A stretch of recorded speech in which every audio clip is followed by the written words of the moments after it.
नमस्ते, स्वागत है आप सभी का मेरे साथ में योग शक्ति विद मोना में। साथियों, ये हमारा आर्थराइटिस को लेके दूसरा वीडियो है।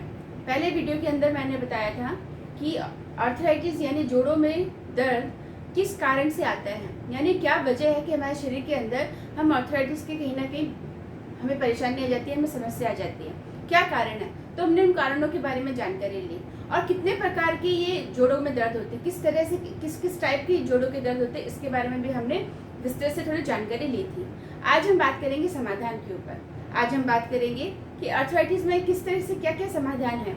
वैसे तो आर्थराइटिस के लिए बहुत सारी चिकित्सा है हमारे पास में, लेकिन हम जो बात करने वाले हैं वो योगिक चिकित्सा के ऊपर बात करने वाले हैं कि योग के द्वारा किस तरह से समाधान हो सकता है। तो चलिए, योग के अंदर हम जो आर्थराइटिस के लिए चिकित्सा में जाते हैं तो हमने जैसे कि बात की थी जोड़ों का दर्द, यानी जॉइंट्स जो हैं उनके अंदर हमारे वो जॉइंट्स जो स्टिफ हो गए, हार्ड हो गए, उनके अंदर घर्षण शुरू हो गया। इसका मतलब कि वो जो जॉइंट्स हैं उनमें मूवमेंट बहुत कम है। तो हमें कुछ इस तरीके से अपनी योगिक चिकित्सा करनी होगी कि जिसके अंदर वो जो जॉइंट्स हैं उनके अंदर मूवमेंट धीरे धीरे शुरू हो जाए और वो जो हार्डनेस, जो स्टिफनेस हो गई है, वो धीरे धीरे लचीलेपन में आने लगे। तो योगिक चिकित्सा की हम बात करते हैं। सबसे पहले योगिक चिकित्सा के अंदर हमारे सबसे पहले आता है आसन। आसन के अंदर हमारे सबसे पहले हम पवन मुक्तासन के अंदर जाते हैं और मैं डिस्क्रिप्शन बॉक्स के अंदर सूक्ष्म व्यायाम जो मेरे भाग को बनाया हुआ है उसको आप अच्छे से देख सकते हैं और उसके साथ हम प्रैक्टिस भी कर सकते हैं कि किस तरीके से हमें धीरे धीरे धीरे करते हुए आराम से अपने सारे जॉइंट्स को पहले खोलना है, क्योंकि हमारे जो जॉइंट्स हैं वो थोड़े स्टिफ हो गए हैं। तो हमें उनको एकदम से हमें ऐसे कोई आसन नहीं कर लेने हैं कि जिनकी वजह से हमारे दर्द में और बढ़ोतरी हो जाए। तो हमें दर्द को कम करना है, हमें धीरे धीरे अपने जॉइंट्स को ठीक करना है। तो हम कोई भी तेजी वाला काम नहीं करेंगे। तो हम क्या करेंगे, सबसे पहले आसन के अंदर सूक्ष्म व्यायाम पवन मुक्तासन भाग 1 भाग 2 करेंगे, जो मैं डिस्क्रिप्शन बॉक्स के अंदर लगा दूंगी, आप देख लीजिएगा। उसके बाद में हमारा है सूर्य नमस्कार। जब पवन मुक्तासन हम धीरे धीरे 1 हफ्ते 2 हफ्ते करते हैं और जब हमारे बॉडी के अंदर लचीलापन आने लगता है तो हम धीरे धीरे, और या फिर वो लोग जिनकी अभी समस्या टाइप 1 टाइप 2 की आर्थराइटिस की भी, जिनको बहुत तेजी से अभी बहुत ज़्यादा उनका गंभीर अभी नहीं हुए हैं, वो लोग सूर्य नमस्कार कर सकते हैं। और सूर्य नमस्कार 6 से 12 साइकिल सुबह मॉर्निंग में वो करें, तो उससे उनके शरीर के अंदर जितने भी जॉइंट्स हैं उनके अंदर अच्छा मूवमेंट आना शुरू हो जाएगा। पर वो तब करना है जब आप पवन मुक्तासन के जो भाग हैं, जो पवन मुक्तासन के जो आसन हैं, और आप कम से कम उनको 1 से 2 हफ्ते करें। और जब उनसे आपके जॉइंट्स जो हैं उनमें रिलीफ मिलने लगे, आपको आराम मिलने लगे, फिर आप सूर्य नमस्कार शुरू करें। सूर्य नमस्कार से आपको और ज़्यादा आराम मिलना शुरू हो जाएगा। इस तरीके से आप करें। उसके बाद में आप शशांक आसन कर सकते हैं, आर्कन आसन कर सकते हैं। ये आसन आपके, उसके बाद में बहुत सारे धीरे धीरे आसन के अंदर चेंज कर सकते हैं, मार्जरी आसन कर सकते हैं। लेकिन तब जब आपके सारे जो जॉइंट्स हैं उनमें लचीलापन आना शुरू हो जाए, लचीलापन आने लगे, उससे पहले नहीं करना है आपको। तो ये हमें ध्यान रखना है। उसके बाद हम करते हैं षटक्रिया, तो लघु शंख प्रक्षालन। देखिए, पेट में अगर आपकी कॉन्स्टिपेशन है, अगर आप पेट सही नहीं है, तो हम कहते हैं कि अगर आपका पेट सही नहीं है तो पेट से बहुत सारी समस्या, हमारे शरीर की सारी समस्या अगर हम ये कहें कि पेट से शुरू होती है तो गलत नहीं होगा।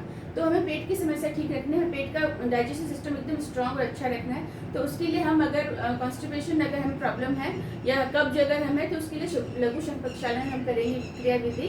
तो उसके लिए आप लघु शंख प्रक्षालन के अंदर हमें थोड़ा सा पानी वगैरह पी के, इसका एक प्रोसेस होता है, उसके लिए हम नेक्स्ट अपना एक वीडियो बनाएंगे तो आप उसमें देखिएगा।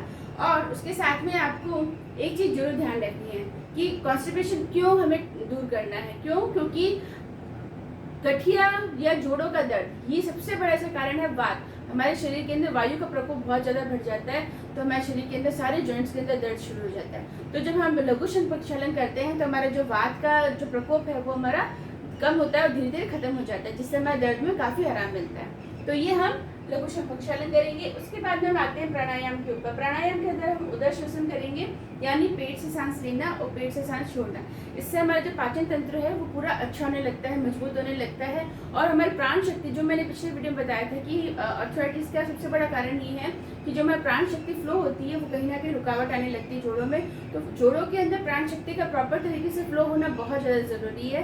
तो अगर हम उदर श्वसन करेंगे, रोज प्रैक्टिस करेंगे, अभ्यास करेंगे धीरे धीरे धीरे धीरे, तो हमारे पाचन जो पेट है, जो पाचन सिस्टम है वो बहुत अच्छा होने लगेगा, मजबूत होने लगेगा और प्राण शक्ति बहुत अच्छी हमारी अच्छे से फ्लो होने लगेगी। उसके बाद में हम नाड़ी शोधन करेंगे। तो नाड़ी शोधन हम सभी जानते हैं कि नाड़ी शोधन करने से हमारे शरीर की जितनी भी नस नाड़ियाँ हैं उनका प्यूरिफिकेशन होता है, हमारे अशुद्धियाँ जो डिटॉक्सिफाई करती है नाड़ी शोधन, एक तरीके से हम ये मान सकते हैं। तो नाड़ी शोधन को भी हमें करना है थोड़ा सा समय लेके। फिर भस्त्रिका प्राणायाम है, ये हम करेंगे क्योंकि भस्त्रिका प्राणायाम वात पित्त कफ तीनों को बैलेंस करता है। शरीर के अंदर हमारी बीमारी के कारण आयुर्वेद के अनुसार ये कहा जाता है कि अगर वात पित्त कफ तीनों इनबैलेंस है तो हम बीमार हैं, हम रोगी हैं, हमारे शरीर में रोग आ सकता है। तो भस्त्रिका प्राणायाम हमारा वात पित्त कफ तीनों को बैलेंस करता है, इसलिए वो हम करेंगे। उसके बाद में हम ध्यान पर जाएंगे क्योंकि ध्यान जो है वो हमारे शरीर को शिथिलीकरण करता है, रिलैक्स करता है, हमारे पूरे शरीर को, जॉइंट्स है हमारे उनको रिलैक्स करता है। तो जॉइंट्स के अंदर हमारे वापस प्राण वायु, पूरे जो प्राण शक्ति जिसको हम कहते हैं उसका वापस संचालन अच्छी से होने लगता है और हमारे जोड़ों जो जितने भी जॉइंट्स हैं उनमें वापस ताकत आने शुरू हो जाती है। तो ध्यान भी बहुत महत्वपूर्ण है। ध्यान के बाद में सबसे महत्वपूर्ण एक और चीज़ है, वो है आहार। हमारा आहार कैसा लेना है, तो आहार के अंदर हमें जो खाना कैसे लेना है, उबला हुआ और हल्का, ऐसा हमें भोजन लेना है जिसके अंदर जो पच जाए। कारण क्या है, देखिए कारण ये है जैसा कि मैंने बताया कि वात यानी शरीर के अंदर वायु का प्रकोप बहुत बढ़ गया है, इस वजह से हमारे आर्थराइटिस यानी जॉइंट्स का प्रॉब्लम शुरू हो गई है। तो अब उस वात को कम करने के लिए हमें ऐसा खाना खाना है जिससे कि वात और शरीर में न बढ़े। तो वो कब नहीं बढ़ेगी, जब हम खाना उतना ही खाएं जितनी हमें आवश्यकता है या फिर उससे भी कम खाएं, और ऐसा खाना खाएं कि हमने खाया और वो हमारा पच गया, वो हमारी वात को बढ़ाने का कारण न बने। तो हम भोजन का बहुत ध्यान रखना है क्योंकि वात का बढ़ने का बहुत बड़ा कारण हमारा भोजन भी है। तो हमें भोजन बहुत सही तरीके से, बहुत सही चुनाव के साथ लेना है। तो हमें भोजन में क्या ध्यान रखना है, उबले और हल्के अनाज लेना है, ऐसा भोजन जो पच जाए आराम से। सुपाच्य हमारी दालें होनी चाहिए और उबली भी दालें होनी चाहिए, बहुत तड़का मसाला मिर्च जैसे सब नहीं खाना है हमको, क्योंकि वो हमारा वात बढ़ाएगा। और हमारा फल और शहद, फल हमें जितने भी तरीके के फल हैं वो हमें लेने हैं सिवाय खट्टे फलों के, बाकी हम सब फल ले सकते हैं। केला हमें छोड़ना है, उसके अलावा आप सारे फल ले सकते हैं। और शहद बहुत ज़रूरी है, शहद भी लें, शहद से आपके जॉइंट्स को बहुत आराम मिलेगा। तो इस तरीके से हमने ध्यान रखा कि क्या क्या चीज़ें हमें करनी है, भोजन में हमें क्या चीज़ों का स्पेशली ध्यान रखना है। अब हमें क्या करना है, अब हमें क्या चीज़ें स्पेशली छोड़नी है। हमें क्या ध्यान रखना है कि हमें ऐसा चीज़ें जो हमारे शरीर में वात को बढ़ा सकती है उन सब चीज़ों का हमें त्याग करना है, वो चीज़ें हमें छोड़नी पड़ेंगी। जिसमें हमारा सबसे पहले आता है दूध, क्योंकि दूध हम जानते हैं कि वात को बढ़ाता है। तो दूध बिल्कुल नहीं लेना है, दूध से बनी हुई घी नहीं लेना है, बिल्कुल बहुत ज़्यादा मक्खन नहीं खाना है, पनीर नहीं खाना है, चीज़ नहीं खाना है। और अननेचुरल फूड, अप्राकृतिक फूड, वो फूड जो नेचुरल हमें प्रकृति से नहीं मिले, जिनको हमने बनाया है, जैसे पिज़्ज़ा, बर्गर या डब्बा बंद फूड होते हैं, जो पैकेज फूड होते हैं, वो सब हमें नहीं खाने हैं क्योंकि वो भी हमारे आर्थराइटिस को बढ़ाने में बहुत मदद करते हैं। तो हमें आर्थराइटिस को कम करना है, हमें दर्द खत्म करना है, तो हमें ये सब चीज़ें बंद करनी है। और स्पेशली खट्टा फल, क्योंकि एसिडिक अगर हमने फूड किया तो हमारे शरीर के अंदर एसिड बढ़ेगा, तो वो एसिड कहाँ जाएगा, हमारे जॉइंट्स के अंदर इकट्ठा होता जाएगा और हमारे जॉइंट्स में दर्द बढ़ता जाएगा। तो हमें एसिड को ख़त्म करना है, तो हमें एसिडिक फूड बिल्कुल भी नहीं इंटेक करना है, हमें लेना ही नहीं है वो। और उसके बाद में हमको और क्या ध्यान रखना है, तो ध्यान हमें ये रखना है कि जब भी आपको दर्द ज़्यादा हो गया, ज़्यादा पेन हो रहा हो, तो उस दिन आप कम खाना खाएं, बहुत कम खाना खाएं, या फिर उपवास से रख लें। तो उपवास बहुत फ़ायदा करता है।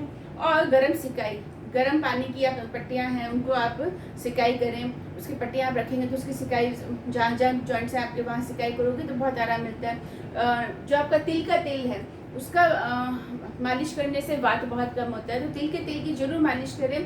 तिल के तेल से शरीर में जो भी जॉइंट्स हैं हमारे उन पर आप तिल के तेल की मालिश करें, वो बहुत आराम करता है। और तिल का तेल खाने में खाएं, तिल के तेल से वात नाशक है, यानी वात को ख़त्म करता है। तो तेल आप जरूर खा सकते हैं, ये चीज़ आप जरूर अपनाएं अपने। और एक चीज़ और कि मालिश आप करें और उसके बाद में 10 से 12 आपको खाना कैसे खाना है, सुबह 10 से 12 के बीच में खा लें और शाम को 5 से 7 के बीच में खाना खा लें। और इस खाने के बीच में, दोनों के गैप के बीच में कुछ भी नहीं खाना है हमको, ये हमें जरूर ध्यान रखना है, क्योंकि वात न बढ़े, है ना। और जो वात है वो धीरे धीरे खत्म होने लगे, शरीर से बाहर निकले वो। तो ये चीज़ें बहुत ज़रूरी है, उन चीज़ों का हमें बहुत ध्यान रखना है। और वात के लिए मैं आपको एक बात और बोलूँगी कि ये जितने भी चीज़ें हमने की हैं वो सब हमें वात पर नियंत्रण करना है। और जो वात है वो सबसे पहले, अगर हमारे शरीर के अंदर वात इनबैलेंस होता है तो फिर हमारा पित्त है वो भी इनबैलेंस होने लगता है, और पित्त के बाद में कफ है वो भी इनबैलेंस होने लगेगा। तो वात को बैलेंस रखना बहुत ज़रूरी है और ये सब चीज़ें हमारे वात को बैलेंस करने में हेल्प करेगी, हमारा सहयोग करेगी।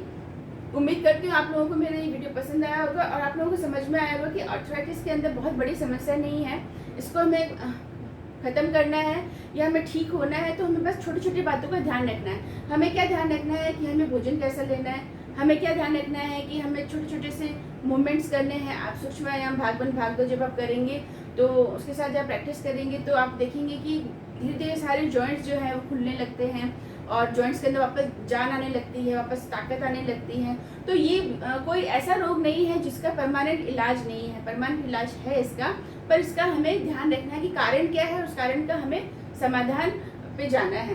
तो ये हमने ध्यान रखा कि हमें किस तरीके से आसन करने हैं, कौन कौन से हमें लघु शंख प्रक्षालन करना है, प्राणायाम कैसे करने हैं, हमारा ध्यान हमें करना है, आहार हमें बहुत इम्पोर्टेंट आहार का ध्यान रखना है।